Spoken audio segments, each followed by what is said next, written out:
உங்களுக்கு பிடிச்ச சைவ உணவு எது? எண்ணெய் கத்திரிக்காய் குழம்பு. எண்ணெய் கத்திரிக்காய் குழம்பு.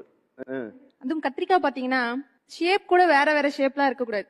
ஒரே ஷேப்பா எல்லாம் ஒரே அளவுல ஒரே அளவுல அந்த கத்திரிக்காவை, அதுவும் நான் கொஞ்சம் நெய் வேற சேர்த்து வறுப்பேன். வறுத்துட்டு அதுக்கப்புறம் நல்லா எண்ணெய் கத்திரிக்காய் குழம்பு வச்சு நல்லா சூடா சாதம் வச்சுட்டு உருளைக்கிழங்கு பொடி மாஸ் அப்படியே அந்த சூடா குழம்ப ஊத்தி அந்த பொடி மாஸ் வச்சு சாப்பிட்டோம்னா அவ்வளோ டேஸ்டா இருக்கும்.